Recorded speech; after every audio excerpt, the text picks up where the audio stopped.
예배를 드리면서 어떤 말씀을 잠깐 나누면 좋을까 나름대로 고민을 하면서 이 사무엘상 6장 10절부터 15절의 말씀을 본문으로 정해 보았습니다. 간략하게 말씀을 통해서 함께 은혜를 나눴으면 좋겠습니다. 장로님의 이 직분이라고 하는 게 과연 어떤 의미가 있는 걸까? 늘 우리의 신앙의 고민이라고 하는 것은 어떻게 하면 하나님 앞에 바로 설까?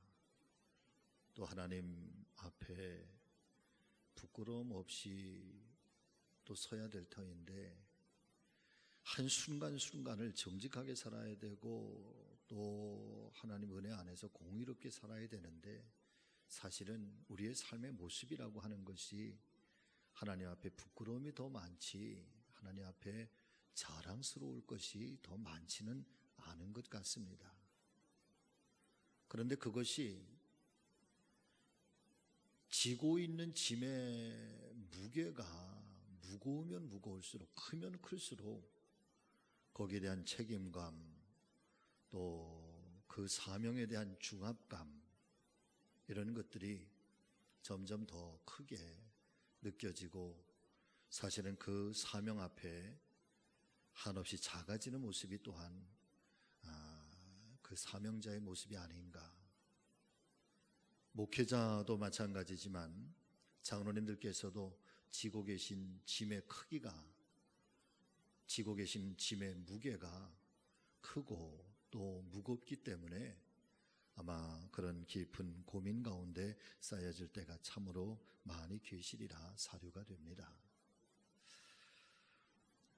그런 의미에서 오늘 장로님들과 함께 더불어서 나누고 싶은 몇 가지의 말씀, 그래도 늘 그 힘겨운 중에서도 잊지 마셔야 될 것이 있다고 한다면 이 세 가지가 아닐까 싶어서 세 가지의 말씀을 간략하게 드리려고 하는데 함께 은혜가 되시기를 간절히 소망해 봅니다.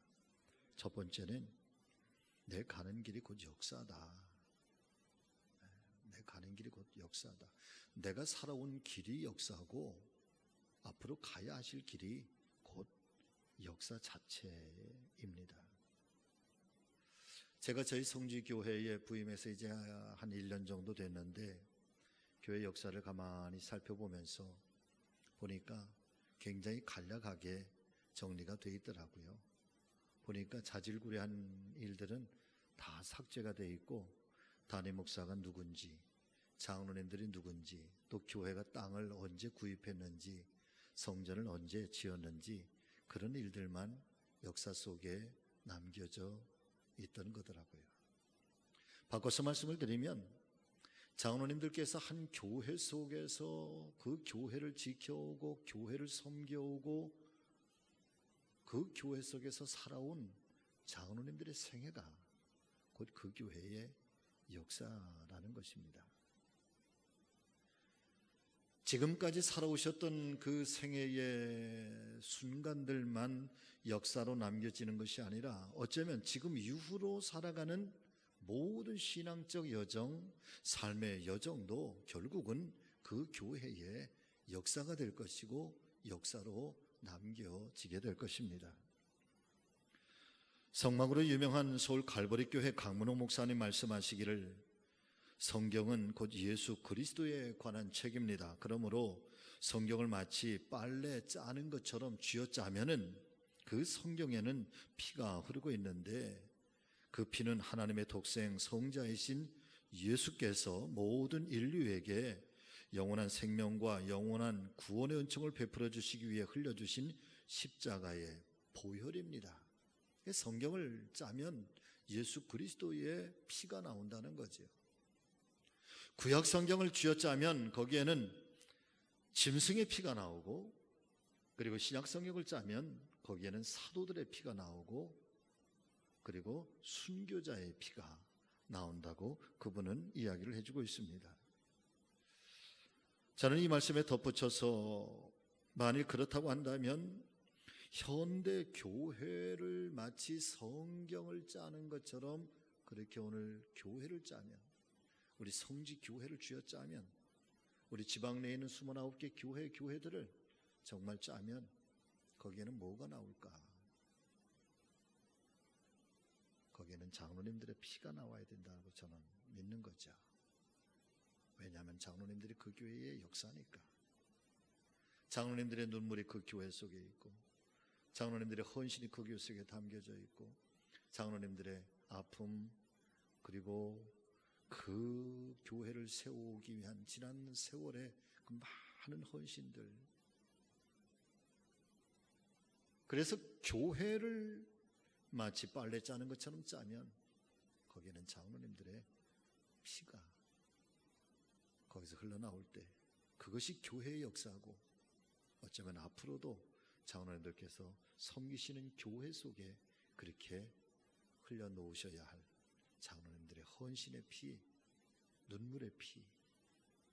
후대의 사람들은 아마 우리 교회의 역사를 돌아볼 때 아무개 장로님의 그 눈물과 헌신을 그렇게 기억할 것이고, 교회 속에 그렇게 장로님들의 이름은 역사로 남겨지게 될 것입니다. 내 가는 길이 곧 역사입니다. 이것이 사명이 되셨으면 좋겠고, 늘 마음속에 잘 새겨지시는 우리 장로님들 되셨으면 참 좋겠습니다. 두 번째는 오늘 말씀의 제목으로 정해놓은 돌은 바로 놓고 왔느냐라고 하는 것입니다. 하나의 예화인데, 처음 선생님이 되셔서 시골 교회에 부임할 한 어느 선생님이 학교와 그 숙소를 오고 가시는 중에 시냇물이 하나 있고, 그 시냇물에는 징검다리가 있었던 것입니다. 어느 날 학교에서 수업을 마치고 집에를 돌아가는 중에 이 징검다리를 건너가는데, 그런데 그만 징검다리 한 중간쯤에 돌이 하나, 흐트러진 돌이 있어서 그만 그 돌이 미끄러져서 물에 빠지고 말았습니다. 꽤나 차가운 날씨에 물에 빠진 두 발을 안고 집으로 돌아가는데, 마침 그때에 선생님의 어머니께서 이제 처음 부임을 한 선생님 집이 어떤지, 학교가 어떤지 그래 돌보시러 오셨다가 아드님 선생님이 물에 빠져서 오신 모습을 보고, 왜 어떻게 물에 빠졌느냐고, 돌아오는 중에 그만 시냇물을 건너다가 돌이 흔들려서 물에 빠지고 말았습니다. 그때 이 선생님이 어머니에게서, 그래도 어머니가 참 춥겠구나, 얼른 옷을 좀 갈아입고 그리고 따뜻하게 저녁 식사를 준비해 놓았으니까 저녁 식사를 함께 나누자, 이런 위로의 말씀을 듣고 싶었을지도 모르겠습니다. 그랬는데 어머니께서 선생님에게 하시는 말씀입니다. 그래, 돌은 바로 놓고 왔느냐? 아니요, 그냥 왔습니다. 그래가지고서야 어찌 선생이라고 할 수 있겠느냐? 얼른 가서 돌부터 바로 놓고 오너라. 그리고 돌아가서 흔들리는 돌을 잘 받쳐놓고 그리고 돌아왔다는 얘기지요. 장로님들께서는 이 이야기가 어떻게 들려오십니까? 영적인 지도자의 길이라고 하는 것은 돌을 바로 놓는 길이 아닌가.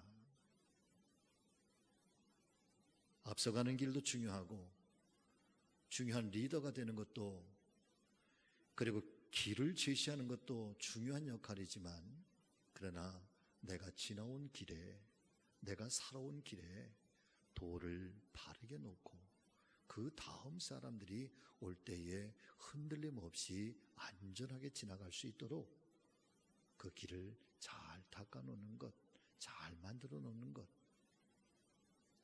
이것이 교회의 어른이 먼저 감당해야 할 어떤 신앙적 몫은 아닐까. 이 또한 마음판에 잘 새겨보아야 할 이야기가 아닌가 싶습니다. 세 번째 드리고 싶은 말씀은 슬프지 않은 뒷모습입니다. 오늘 함께 읽어주신 이 사무엘상 6장 10절부터 15절의 말씀을 보니까 성경은 우리에게 이렇게 증거를 해주고 있습니다. 그 사람들이 그같이 하여 젖나는 소 둘을 끌어다가 수레를 메우고 송아지들은 집에 가두고 여호와의 궤와 및 금쥐와 그들의 독종의 형상을 담은 상자를 수레 위에 실으니 암소가 베스메스 길로 바로 행하여 대로로 가며 갈 때에 울고 좌우로 치우치지 아니하였고 블레셋 방백들은 베스메스 경계선까지 따라가니라. 베스메스 사람들이 골짜기에서 밀을 베다가 눈을 들어 궤를 보고 그 본 것을 기뻐하더니 수레가 베스메스 사람 여호수아의 발 큰 돌이 있는 곳에 이르러 선지라. 무리가 수레에 나무를 패고 그 암소들을 번제물로 여호와께 드리고 레위인은 여호와의 궤와 그 궤와 함께 있는 금범을 담긴 상자를 내려다가 큰 돌 위에 두매 그날의 베스메스 사람들이 여호와께 번제와 다른 제사를 드립니다. 잘 알고 계신 말씀이시겠지만은 이 말씀은 블레셋 백성들에게 법궤를 빼앗겼다가 다시 이 법궤가 예루살렘으로 돌아오는 첫 번째 장면을 성경은 우리에게 묘사하고 있는 내용입니다. 새끼를 낳은 지 얼마 되지 않은 암소 2마리로 하여금 수레에 성막을 싣고 그리고 베스메스를 향해 나아가게 합니다. 뒤에서는 새끼 송아지들이 어미소를 찾아서 울고 있었을 것입니다. 그런 어린 새끼들의 울음소리조차도 어미 암소들은 뒤로 한 채 오직 가야 할 길 베스메스를 향해서 수레를 끌고 성막을 그리고 얹고 가는 거죠. 그런데 이 말씀 속에서는 굉장히 가슴 아픈 이야기를 성경은 우리에게 증거를 해주고 있습니다. 어쩌면 이 베스메스의 암소가 목회자이든 장로님이든 어떤 하나님 앞에 부름을 받고 사명을 지고 가는 그런 사명자들이라고 성경이 암시를 한다고 한다면, 그런데 말씀을 보니까 그렇게 베스메스를 향해서 새끼들의 울음소리조차 뒤로 한 채 치우치지 아니하고 올곧게 나아갔던 그 암소, 하나님 말씀인 성경은 무리가 수레에 나무를 패고 그 암소들을 번제물로 여호와께 드렸다. 사명을 따라서 살았는데 오직 한 길 흔들림 없이 그 길만을 갔는데, 그런데 성경은 마지막 그 암소 사명을 감당한 마지막 암소의 마지막 모습을 번제물로 드려서 죽었다라고 하는 것이 성경의 표현입니다.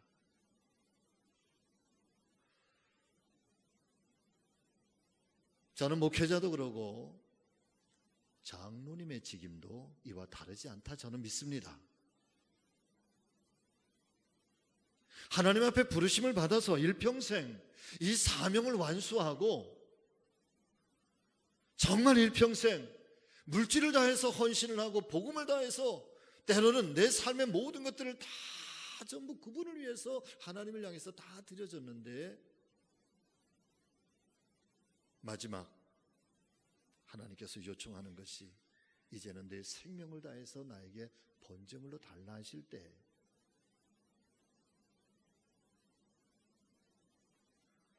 그에게 주의 영광이 나타나고 나는 그렇게 사라진다고 할지라도, 나는 없어진다고 할지라도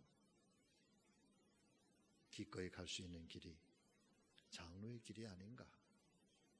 이 각오를, 이 다짐을 늘 새기면서 주님 앞에 서는 그날까지 이 직분을 기름을 부어서 하나님 앞에 성별하셨다고 하는 것은 그런 것은 아닐까. 사실 인간적인 모습으로 이 베스메스의 암소의 뒷모습은 처량하고 슬픈 뒷모습일 것이 틀림이 없으실 겁니다. 그렇게 일평생 사명 감당하고 새끼들의 울음소리조차도 다 외면하고 오직 내가 가야 할 길 그렇게 달려가서 마침내 베스메스에 도착하고 이 거룩한 성막을 하나님의 백성들에게 인계를 했는데, 그렇게 번제물이 돼서 사라져야 된다. 인간적인 모습, 세상적인 모습으로 볼 때에는 슬픈 뒷모습이 틀림이 없겠지요. 그러나 사명자의 입장에서 하나님의 거룩하신 눈동자로 살펴보게 된다면 이 모습은 슬픈 뒷모습이 아니라 하나님의 영광을 위해서 아름답게 쓰여진 사명자의 모습인 줄로 저는 그렇게 믿습니다. 사명에 실패해서 슬픈 뒷모습이 아니라 때로는 힘들기도 하고 때로는 감당하기에 고달픈 순간들도 있겠지만 오직 사명 한 가지를 위하여 때로는 묵묵하게 때로는 당당하게 이 길을 나아가고 어쩌면 마지막에는 자신의 몸을 바쳐서 제물로 드려지는 그런 한이 있다고 할지라도 올곧게 이 길을 나아갈 수 있다고 한다면, 그리고 하나님 앞에 그렇게 설 수만 있다면 이것은 슬픈 뒷모습이 아니라 자랑스러운 뒷모습이 아닐까. 저는 우리 부천북지방 장로님들이 그렇게 가셨으면 좋겠습니다. 아직도 가셔야 할 길이 멉니다. 역사가 되시기를 바라고 후대의 사람들을 위해서 도를 잘 놓아주신 우리 장로님들이 되시기를 바라고, 그리고 슬픈 뒷모습이 아니라 정말 주님 앞에 섰을 때에 자랑스러운 그런 우리 장로님들 다 되어주시기를 간곡하게 부탁을 드립니다. 기도하시죠. 살아계신 아버지 하나님 감사합니다. 오늘 우리 부천북지방